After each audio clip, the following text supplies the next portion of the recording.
Hello सांग माने आशा करूछु आपण माने समस्ते भलरे थिबे।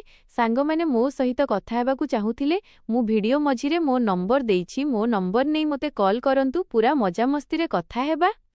मो ना सोनू। हाँ सोनू ही, जहा सुनिबाकू पुओ मानंक भଳି लागे, किंतु मु तो पूरापूरी। बयस एबे 22 होइछि, किंतु लागे जेमिति 18 वर्षर कोनोसी कळी जिए बास फुटिबाकू व्याकुळ।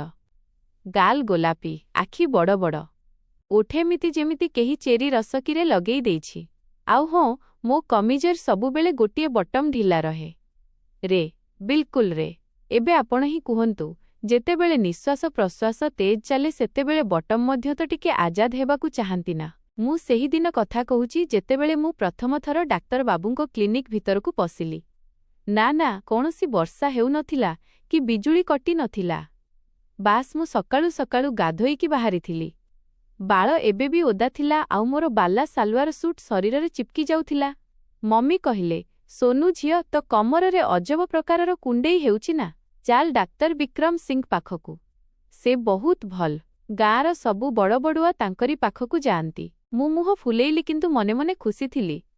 सुनिबाकू पाइथिली जे डाक्तर बाबू जवान, कसरती शरीर, आउ स्वर रे एमिति माखन जे शुणु शुणु घियो पालटी जिवो। क्लिनिक रे पहुंचिली तो लाइन थिला, किंतु मो पाई नंबर तुरंत आसीगला। बोध हुए मो मृदु हस जादू करिदेला। भीतरकू पसिली तो देखिली डाक्तर बाबू चेयर रे पिठिया उजाई चश्मा तळकू खसेई मते चाहि रहिथिले, माने देखुथिले। धळा कोट, तळे नीळ सार्ट, हाथ बुला होइथिला, सिरा प्रसिरा गुड़िक उभुरी रहिथिला। मु सालवार नाडा ठीक कली, आउ कहिली, डाक्तर बाबू नमस्ते। नमस्ते सोनूजी, बसंतु। कुहंतु कोन असुविधा अछि। तांको स्वररे किछि एमिति थिला जे मो कमरर कुंडेई आहुरी बढ़ीगला। मु धीरे किना चेयर रे बसिली, आउ कहिली, साहेब जेतेबेले भी मु नई जाए किछि गोटे फोड़ी हेला भଳି लागे, जेमिति कौनसी छोट छुंची भितरे पसी जाउछि। मु जानी सुनी कमरकू टिके आगकू कली। कपड़ा घुंची गला, टिके छाल चमकिला। से चषमाकू आहुरी तळकू खसेइले। देखंतु तो टिके। मु उठी टेबुल पाखकू गली। धीरे सालवारर नाडा ढिला कली, आउ कमिज उपरकू कली, बास 2 इंच। किंतु एतिकी जे तांको निश्वास अटकी गला। मु पिठी तांको आड़कू कली, आउ कहिली, एइठी साहेब, बिल्कुल एइठी। से पाखकू आसिले। ग्लोभस पिंधि नथिले। नग्न आंगुठी गुड़िक मो कमर उपरे खसिला। थंडा आंगुठी, गरम चमड़ा। मु आखि बंद करिदेली। से धीरे धीरे दबाउथिले। एइठी ना एइठी। प्रतिथर तांको आंगुठी टिके टिके तळकू खसुथिला। मु निश्वास रखी कहिली, हाँ बिल्कुल सेइठी। तापरे से कहिले, सोनूजी, एहा कोनोसी छुंची नुहे, एहा तो आपणक मांसपेशी टाणी होई रहिछि। प्रतिदिन सकाळे तेल मालिश करंतु, गरम पानी मुणा रखंतु। आउ हाँ, से अटकी गले। मो कमर उपरे आंगुठी रे गोल गोल बुलाउ बुलाउ कहिले, रातिरे सोइबा समयरे किछि ढिला ढाला पिंधंतु जेमिति पवन बाजिबो। मु पछकू बुलिली। तांको आखिरे निया थिला, किंतु चेहरा भद्र। मु लाजेई की पचारिली, कौन ढिला ढाला साहेब। से हसिले, जहा आपणकू आराम देव। मु औषध नेली, आउ बाहरिली। दुआर मुहरे अटकी कहिली, साहेब, काली पुणी आसीबी। से कहिले, निश्चय, किंतु सकाळ भटारे क्लिनिक बंद हेबा पूर्वरु। मु आखि मारिली, आउ चाली आसिली। बाहारे मो सांग गुड़िया मिलिला। कहिला, कौन हेला। मु कानरे चुप करी कहिली, काली सकाळ भटारे पुणी मालिश अछि। परदिन सकाळे मु 6:50 रे पहुंचिली। क्लिनिक बंद थिला। केवल गोटिए बल्ब जळुथिला। कबाट बाड़ेइली। डाक्तर बाबू खोलिले। भितरे केही नथिले। से कहिले, आजी स्पेशल अप अछि सोनू। मु सालवार कुर्ता ओलाइली नाही, बास उपरकू कली, आउ टेबुल उपरे सोई पड़िली। से तेल सीसी नहीं आसिले, कहिले, आजी हातरे ही मालिश करिबी, मेसिन थंडा अछि।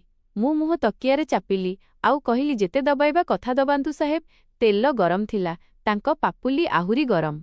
कमररू आरंभ करी तळकू, पुणी उपरकू, पुणी कांध, पुणी बेक, प्रतिथर आंगुठी टिके आहुरी भितरकू। मु काकुति मिनती हेउथिली, आह साहेब, हाँ सेइठी। से फुसफुस होई कहिले, सोनू, तुम चमड़ा बहुत कोमल।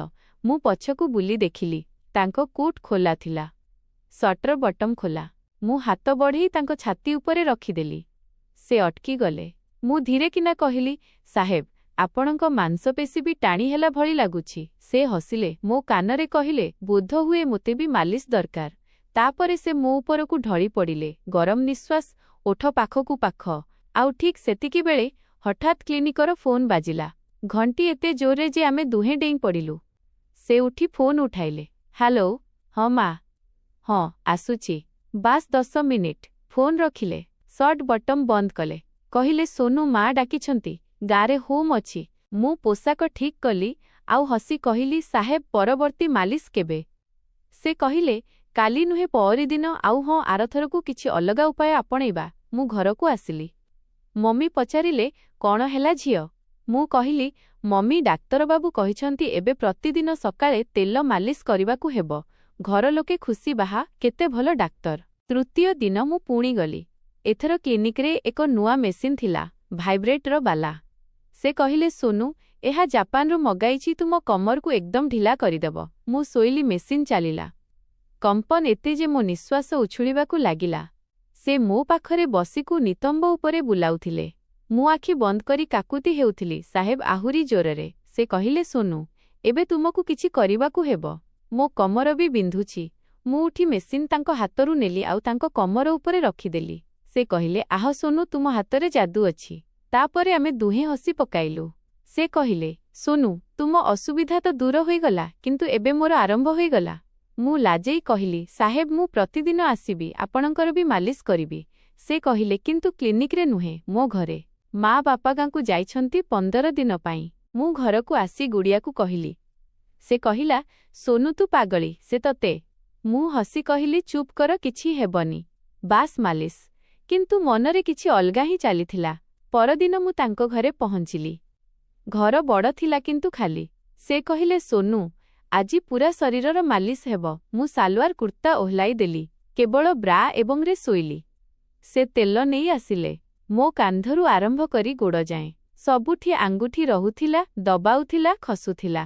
ମୁଁ କହୁଥିଲି ସାହେବ ସେଠି ନୁହେଁ। ହଁ ସେଇଠି, ଆହୁରି ତଳକୁ। ସେ ମୋ କାନରେ ଫୁସଫୁସ ହେଲେ ସୋନୁ ତୁମ କୁଣ୍ଡେଇ ଏବେ ମୋ ଭିତରେ ଅଛି। ତାପରେ ସେ ମୋ ଉପରେ ଶୋଇଗଲେ। ନା ମାନେ ମାଲିସ ପାଇଁ। ତାଙ୍କ ଶରୀର ମୋ ଶରୀର ସହିତ ଘଷି ହେଲା। ନିଶ୍ୱାସ ମିଶିଲା, ଓଠ ପାଖକୁ ଆସିଲା। ଆଉ ଠିକ୍ ସେତିକିବେଳେ ଦୁଆର ଘଣ୍ଟି ବାଜିଲା। ଡାକ୍ ପିଅନ ଥିଲା, ପାର୍ସଲ ନେଇ ଆସିଥିଲା। ସେ ଉଠିଲେ, ମୁଁ ପୋଷାକ ପିନ୍ଧିଲି। ପାର୍ସଲ ଖୋଲିଲେ, ତାଙ୍କ ମାଙ୍କ ଚିଠି ଥିଲା। ଲେଖାଥିଲା ପୁଅ ଆମେ 15 ଦିନ ନୁହେଁ, ମାସେ ରହିବୁ। ଘର ସମ୍ଭାଳିବୁ ଆଉ ହଁ କୌଣସି ଝିଅକୁ ଆଣିବୁନି। ସେ ହସିଲେ। ମୁଁ ଲାଜେଇ ଗଲି। ତାପରେ ଆରମ୍ଭ ହେଲା ଆମର ପ୍ରତିଦିନର ଶିଲା। ସକାଳ ଭଟାରେ ମୁଁ ଯାଏ, ସେ ମାଲିସ କରନ୍ତି, ମୁଁ କରାଏ। କେବେ ମୁଁ ଉପରେ, କେବେ ସେ।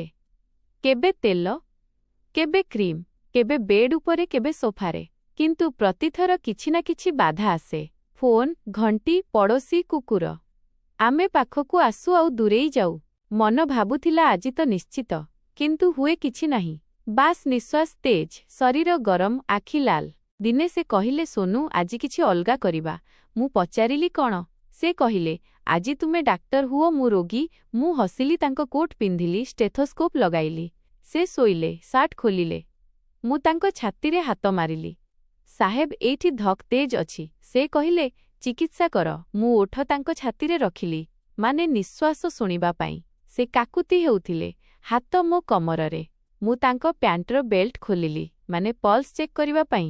ଆଉ ସେତିକିବେଳେ ବିଜୁଳି କଟିଲାଣି କି ବର୍ଷା ହେଲାଣି। ବାସ୍ ତାଙ୍କ ମାଙ୍କ ଫୋନ୍ ଆସିଲା। ପୁଆ ଆମେ କାଲି ଆସୁଛୁ। ଫୋନ୍ କଟିଲା। ଆମେ ଦୁହେଁ ହସି ଉଠିଲୁ। ମୁଁ କୋଟ୍ ଓହ୍ଲାଇଲି ଆଉ କହିଲି ସାହେବ ଆପଣଙ୍କ ରୋଗ ଅସାଧ୍ୟ। ସେ କହିଲେ ତୁମ ଚିକିତ୍ସା ମଧ୍ୟ। ପରଦିନ ମୁଁ ପୁଣି ଗଲି। ଏଥର ଘରେ ତାଙ୍କ ମା ଥିଲେ। ସେ ରୋଷେଇ ଘରେ ଚା କରୁଥିଲେ। ମୁଁ ଲାଜେଇ କହିଲି ଆଣ୍ଟି ମୁଁ ସୋନୁ। ଡାକ୍ତର ବାବୁଙ୍କ ଆଣ୍ଟି ହସିଲେ। ରୋଗୀ ଜାଣିଛି ଝିଅ, ପ୍ରତିଦିନ ତ ପ୍ରଶଂସା କରେ। କୁହେ ମା ସୋନୁ ବହୁତ ସାହସୀ, ଏକଦମ କଷ୍ଟ ସହିନି, ପାଟି କରେନି। ମୁଁ ଲାଲ ପଡ଼ିଗଲି। ତାପରେ ଆଣ୍ଟି କହିଲେ ଚାଲ ଝିଅ, ଆଜି ମୁଁ ବି ମାଲିସ ଶିଖେଇବି। ଆମେ 3 ଜଣକୁ ଗଲୁ। ଆଣ୍ଟି ତେଲ ନେଲେ, କହିଲେ ଦେଖ ଏମିତି ଦବା। ଆଉ ସେ ଡାକ୍ତର ବାବୁଙ୍କ ପିଠି ଦବାଇବା ଆରମ୍ଭ କଲେ। ମୁଁ ହସି ହସି ବେଦମ। ଡାକ୍ତର ବାବୁ ମୁହଁ ବିଗାଡ଼ି ଶୋଇଥିଲେ। ଆଣ୍ଟି କହିଲେ ସୋନୁ ତୁ ବି ଶିଖ, ବାହାଘର ପରେ କାମରେ ଆସିବ। ମୁଁ କହିଲି ଆଣ୍ଟି ବାହାଘର? ସେ କହିଲେ ହଁ, ବିକ୍ରମ ତୋ ପାଇଁ ପ୍ରସ୍ତାବ ପଠାଇଛି। ମୁଁ ସ୍ତବ୍ଧ। ଡାକ୍ତର ବାବୁ ଲାଜେଇ ଗଲେ। ଆଣ୍ଟି ଚାଲିଗଲେ। ମୁଁ ତାଙ୍କୁ ପଚାରିଲି ସତ? ସେ କହିଲେ ସୋନୁ ମୁଁ କେବେ ତୋତେ ଖରାପ ନଜରରେ ଦେଖିନି। ବାସ୍ ତ ହସ ତ କଥା ତ ସାହସ। ମୁଁ ତ ପାଇଁ ପାଗଳ। ମୁଁ କାନ୍ଦି ପକାଇଲି। ସେ ମୋତେ କୁଣ୍ଢାଇ ଧରିଲେ ମାଲିସ ନୁହେଁ, ସେଇଟା ଭଲପାଇବା ଥିଲା। ସନ୍ଧ୍ୟାରେ ଘରକୁ ଆସି ମମି ବାପାଙ୍କ ସହ କଥା ହେଲା। ସମସ୍ତେ ଖୁସି। ଗୁଡ଼ିଆ କହିଲା, ସୋନୁ ତୁ ତ କହୁଥିଲୁ କିଛି ଅଲଗା ହେବ ବୋଲି। ମୁଁ ହସି କହିଲି, ହେଲା ପରା କିଛି ଅଲଗା। ବାହାଘର। ବାହାଘର ତାରିଖ ପକ୍କା ହେଲା। ବେଦୀରେ ମୁଁ କନ୍ୟା ହେଲି, ସେ ବର। ବେଦୀ ପରେ ପ୍ରଥମ ରାତି ନୁହେଁ, ସେଇଟା ତ ପରେ। କିନ୍ତୁ ସେହି ରାତିରେ ଡାକ୍ତରବାବୁ ମୋ କାନରେ ଫୁସ୍ଫୁସ୍ ହେଲେ, ସୋନୁ ଆଜି ପ୍ରକୃତ ମାଲିସ ହେବ। ମୁଁ ଲାଜେଇ ତାଙ୍କ ଛାତିରେ ଆଙ୍ଗୁଠିରେ ଗୋଲ ଗୋଲ ବୁଲାଇ କହିଲି, ସାହେବ ଏବେ ତ ପୁରା ରାତି ଆମର। କୌଣସି ଫୋନ୍, କୌଣସି ଘଣ୍ଟି, କୌଣସି ଆଣ୍ଟି ନାହାନ୍ତି। ରୁମ୍ଲାଲରେ ସଜା ହୋଇଥିଲା। ବେଡ୍ ଉପରେ ଗୋଲାପ ପାଖୁଡ଼ା ବିଛା ହୋଇଥିଲା ଆଉ ପବନରେ ଚନ୍ଦନ ବାସ୍ନା। ସେ ମୋତେ କୋଳରେ ଉଠାଇ ବେଡ୍ ଆଡ଼କୁ ନେଇଗଲେ। ତାଙ୍କ ଶରୀର ଗରମ, ନିଶ୍ୱାସ ତେଜ। ମୁଁ କନ୍ୟା ଶାଢ଼ୀକୁ ଧୀରେ କିନା ଘୁଞ୍ଚାଇଲି। ବାସ୍ ଏତିକି ଯେ ତାଙ୍କ ଆଖି ଚମକି ଉଠିଲା। ସେ ମୋ ଉପରକୁ ଢଳିଲେ, ଓଠ ମୋ ବେକରେ ଖସିଲା, ହାତ କମରରୁ ତଳକୁ। ଆଉ ଠିକ୍ ସେତିକିବେଳେ ହଠାତ୍ କବାଟ ଖୋଲିଗଲା। ନା କୌଣସି ଡାକ ପିଅନ କି ପଡ଼ୋଶୀ ନୁହେଁ। ଭିତରକୁ ପଶି ଆସିଲା ଗୁଡ଼ିଆ, ମୋ ସାଙ୍ଗ ହାଲୁଫାଲୁ ହୋଇ ହାତରେ ଏକ ପୁରୁଣା ଡାଏରୀ ଧରି। ସେ ଚିଲେଇଲା, ସୋନୁ ଅଟିକି ଯା, ଏହି ବାହାଘର ହୋଇପାରିବ ନାହିଁ। ଆମେ ଦୁହେଁ ଡେଇଁ ପଡ଼ିଲୁ। ଡାକ୍ତର ବାବୁ ଚାଦର ଟାଣିଲେ। ମୁଁ ଶାଢ଼ୀ ଠିକ୍ କଲି। ଗୁଡ଼ିଆ କହିଲା, ଏହି ଡାଏରୀ କ୍ଲିନିକର ପୁରୁଣା ରୋଗୀର। ସୋନୁ ବିକ୍ରମ ନୁହେଁ, ଏହା ତ ଯମଜ ଭଉଣୀର ପ୍ରତିଶୋଧ। କ'ଣ? ମୁଁ ସ୍ତବ୍ଧ। ଗୁଡ଼ିଆ ଡାଏରୀ ଖୋଲିଲା। ପୃଷ୍ଠା ଓଲଟାଇଲା, ଲେଖାଥିଲା ଡାକ୍ତର ବିକ୍ରମ ସିଂ ମୋ ଭଉଣୀକୁ ଫସାଇଲା। ମାଲିସ ବାହାନାରେ ପୁଣି ଛାଡ଼ିଦେଲା।